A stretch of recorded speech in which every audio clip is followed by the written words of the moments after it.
मुख्य रूप से हमारे भारतीय जनता पार्टी के जिलाध्यक्ष जो कि लगातार विभिन्न कार्यक्रमों में पूरे जिले में अपनी सहभागिता करते हैं।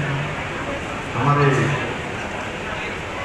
नागरिकता क्षेत्र के लोकप्रिय विधायक भाई डॉक्टर प्रेम सिंह राणा जी, किसान आयोग के उपाध्यक्ष, इस क्षेत्र के बहुत पुराने नेता। इस पे जोर मत डालना, ये नीचे आके गिरेगा। ऊपर मत डालना है, गिरने वाला है। जोर मत डालना। मेयर नेता रामपाल जी, भारतीय जनता पार्टी के जिलाध्यक्ष हमारा सिर जी, हमारे आदमी वीरेंद्र सिंह रिपू जी, भाई नवीन कन्या जी, भाई सतीश गोयल जी, मंचा सिंह, हमारे इस विधानसभा क्षेत्र के प्रभारी के नाते जो लगातार हम सबके बीच में संवाद स्थापित करने का काम, लगातार समन्वय बनाने का काम करेंगे। मंडी परिषद शिक्षा के चेयरमैन, पुराने आंदोलनकारी नेता भाई भूपेंद्र सिंह जी, भाई मेरे साथ लंबे समय तक काम करने वाले देवभूमि व्यापार मंडल के अध्यक्ष भाई विकास शर्मा जी,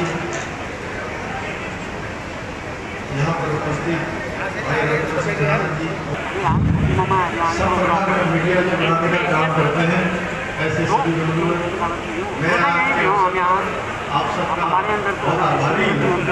बहुत बड़ी संख्या में आप सब लोग आए हैं। आज का उद्देश्य जो ये शिविर यहाँ पर लगाया गया है, इस शिविर का उद्देश्य कोई यहाँ से उद्बोधन करना नहीं था। आप सब लोग जानते हैं कि सरकार के द्वारा किस प्रकार से काम किया जा रहा है, कौन कौन सी योजनाएं चलाई जा रही हैं। मैं फिर भी आप सबके सामने कुछ बात रखना चाहता हूँ। देखिए, प्रदेश स्तर पर हमने अभी हमारा विधानसभा का सत्र हुआ, लगभग 1 हफ्ते सत्र चला है। 6 दिनों तक लगातार विधानसभा का सत्र चलता रहा। उसमें बहुत सारे मुद्दों पर हमारी चर्चा हुई, बड़ी गहन चर्चा हुई। प्रदेश के विभिन्न जगह के अलग अलग मुद्दे, विकास की सतत प्रक्रिया, विकास की सतत चर्चा विधानसभा के अंदर हुई है। उसमें मैंने नेता सदन के रूप में, मैंने मुख्य सेवक के रूप में अपना जो मैंने वहाँ पर भाषण रखा था, मैंने अपनी बात रखी थी। हमने कहा कि हमारी सरकार, सुधीर भाई क्या हो गया? सुधीर भाई बैठे, अभी मिलते हैं ना, अभी मिलते हैं, बैठे आप, अभी सबसे मिलेंगे, हम सबसे मिलेंगे, अभी सबसे मिलेंगे, कोई बात। आप नाराज नहीं होइए, बैठ जाइए, डीएम साहब बैठे हैं आपके साथ। उनका सरलीकरण होगा, यानी कि बहुत बार क्या होता है, बहुत सारे काम आते हैं, बहुत सारी समस्याएं होती हैं, उसको इस रूप में प्रदर्शित किया जाता है कि इनका समाधान नहीं हो सकता। इसमें ये नियम आ गया, इसमें ये कानून आ गया, इसमें पहले से नीति बनी हुई है। हमने कहा कि अब ये नीति बनी है, नीति को व्यवहारिकता में उतारना है, नीति को धरातल पर लाना है। नीति के अनुरूप ही अगर कोई समस्या आई है तो उसका समाधान करना है, तो उसके लिए हमने सरलीकरण का रास्ता अपनाना है। नंबर 1 पर सरलीकरण और नंबर 2 पर डीएम साहिबा हमारे बड़ा अनुभव भी है। हमने कहा कि नंबर 1 पर सरलीकरण करें और नंबर 2 पर समाधान करें। यानी कि कोई भी काम हमारे पास आया है तो उसमें बातें करके, उसको उलझा के, उसको वापस नहीं भेजना है, ये नहीं कहना है कि नहीं होगा। सरलीकरण करना है, दूसरे नंबर पर उसका समाधान करना है। कप्तान साहब, आपके विभाग में बहुत चीजें आती हैं, यानी कि उसका रास्ता निकालना है, समाधान करना है। अगर कोई बात हमारे सामने आई है तो कैसे समाधान होगा, कैसे उस व्यक्ति को हमारे यहाँ से राहत मिल पाए, जो हमसे न्याय मांगने आया है, जो हमसे कोई मदद मांगने आया है, कोई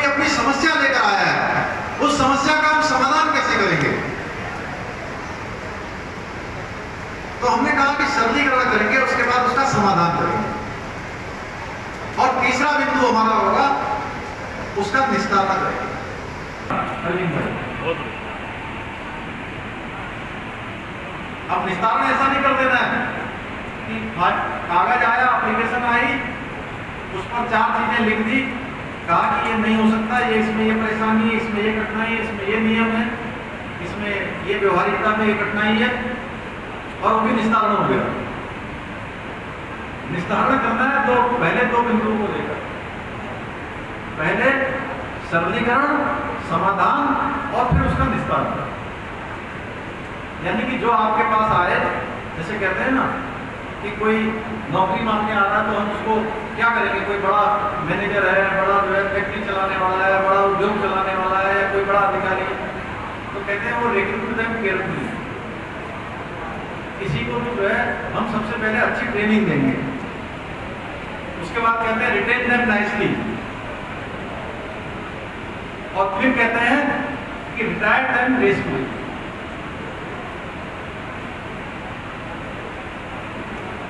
जो हमारे पास आया उसका जो है नौकरी मांगने आया है तो उसको अच्छे से सिखाएंगे कि भाई क्या काम करना है, और जब वो काम करेगा तो उससे अच्छे से काम लेना है। और जब हमारे यहाँ से छोड़ के जाए तो फिर उसको जब वो काम छोड़ रहा है या उसका नहीं हो पा रहा है या कहीं और जाना चाहता है, तो वो जब अपने घर जाए या अपने दूसरे संस्थान में जाए तो उसको जो है भरपूर रूप से इतना हम उसको मदद कर दें या इतना हम उसको आर्थिक रूप से, अन्य रूपों से इतना अच्छा बना दें कि वो अपना जीवन अच्छे से जी पाए। इसी प्रकार से हमारे पास जो आएगा, पहले हम उसका सरलीकरण करेंगे, समाधान करेंगे और निस्तारण। बताइए कैसा है? ठीक है। और इस आधार पर हमने कहा कि मैंने पिछली बार भी कहा था, इस बार भी कह रहा हूँ, मैं और सभी अधिकारियों से कहना चाहता हूँ, मैं अनुरोध कर रहा हूँ, क्योंकि कई बार होता क्या है, कहते हैं कि अधिकारी लोग हमारे अपने नहीं हैं, अधिकारी अलग हैं और हम अलग हैं।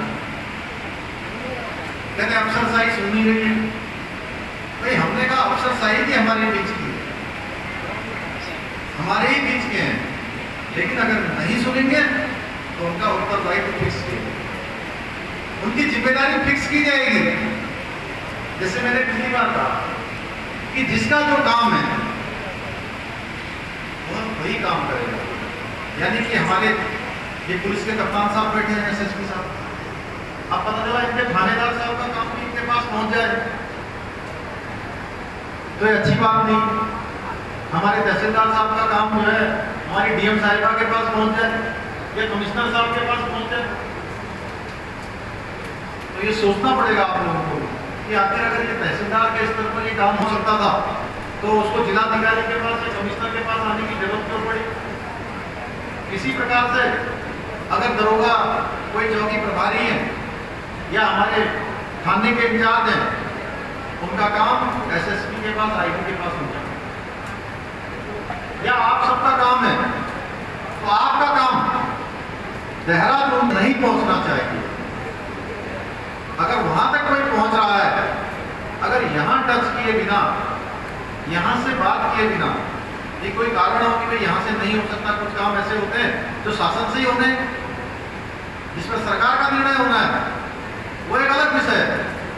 लेकिन जो काम यहाँ हो सकते हैं और यहाँ पर वो पहले गया है, जो फरियादी है वो पहले गया है और उसके बाद वो सरकार में आ रहा है ऊपर, तो मैंने कहा है कि ऐसे प्रकरण जो भी मेरे संज्ञान में आएंगे मैं उस पर उत्तरदायित्व फिक्स करूँगा। और मैंने एक सभा में कहा हरिद्वार में, जिसमें बहुत सारे मंत्रीगण थे, बहुत बड़ी सभा थी, 10,000 लोगों से भी ज़्यादा थे। उस सभा में मैंने कहा ये माननीय मंत्रीगण भी, माननीय विधायकगण भी और हमारे जनप्रतिनिधि भी, मैं इन सब से अनुरोध कर रहा हूँ, मैंने कहा मंच से अनुरोध कर रहा हूँ, अगर ऐसा कोई भी आएगा तो आप लोग भी उसकी सिफारिश नहीं करेंगे, आप लोग भी उसके बारे में नहीं कहेंगे कि ये जो है काम जो है ठीक हुआ है। इस प्रकार की कार्य संस्कृति हम लोग लाना चाहते हैं। हमारा मंतव्य है कि हम उत्तराखंड को आने वाले 10 वर्षों में उत्तराखंड को हिंदुस्तान का नंबर 1 राज्य बनाना है हर क्षेत्र में। और मैं देश के यशस्वी प्रधानमंत्री जी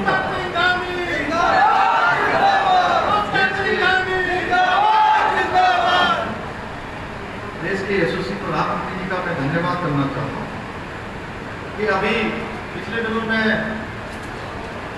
मैं दिल्ली गया था। मैंने यहाँ पर जो हमारी ये सड़क खटीमा से पीलीभीत को जाती है,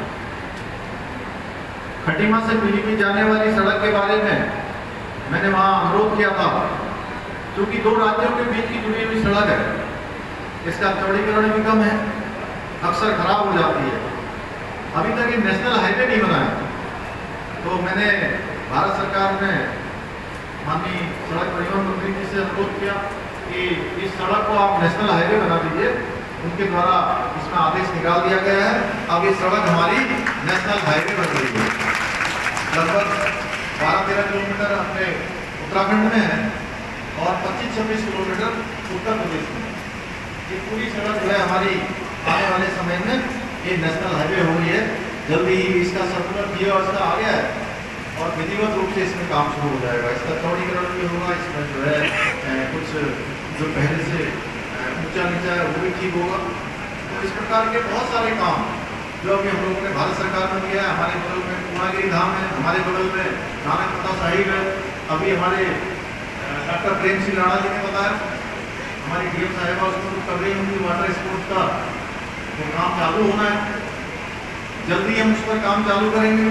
आने वाले समय में हम यहाँ से उड़ान योजना में जो दिल्ली से, लखनऊ से, चंडीगढ़ से, अमृतसर से बहुत सारे देश के लोग जो नानकमता साहिब आना चाहते हैं, उनके लिए हम सीधे यहाँ पर हेली सेवा प्रारंभ करेंगे, जिससे कि लोग यहाँ पर पूर्णागिरी जाने वालों के लिए। अभी हमारी महिला मोर्चा ने मुझे उन्होंने ज्ञापन दिया है, डॉक्टर विनीता सक्सेना जी और उनकी टीम ने सैनिक कुटेला की आई, तो कह रहे हैं कि यहाँ पर कोई स्थान होना चाहिए जो लोगों के लिए विश्राम का वो होना चाहिए। तो मैं घोषणा करता हूँ कि यहाँ पर एक विश्राम के लिए एक स्थान बनाया जाएगा। मैं लंबे समय से सोचता था कि यहाँ पर जो है एक ऐसा स्थान होना चाहिए जिससे सारे श्रद्धालु आते हैं, पूरे देश भर के श्रद्धालु। जब पूर्णागिरी का हमारा मेला लगता है तो उस समय कई लाखों की संख्या, मैं समझता हूँ कि 50 लाख से भी ज़्यादा लोग श्रद्धालु प्रत्येक वर्ष जो है यहाँ पर दर्शन करने के लिए आते हैं। और खटीमा में, क्योंकि खटीमा बहुत नजदीक है, बीच में पड़ता है, तो यहाँ पर निश्चित रूप से उनके लिए बैठने के लिए, उठने के लिए, विश्राम करने के लिए कोई स्थान होना चाहिए। उस स्थान की हम लोग खोज कर लेंगे और वहाँ पर अच्छा विश्राम घर एक बनाने की प्रक्रिया होगी। इसी प्रकार से जो हमने अभी यहाँ पर एक स्टेट हाईवे 70 जो हमारी जिसका प्रथम चरण यहाँ पर पास हो गया है, उस प्रथम चरण का कार्य बहुत जल्दी हम उस पर प्रारंभ करने वाले हैं। पहले 17 किलोमीटर का काम उस पर हो रहा है, जिसके लिए 47 करोड़ रुपए का एस्टीमेट भारत सरकार को भेज दिया है। उसमें बहुत जल्द हमको पैसा मिलने वाला है।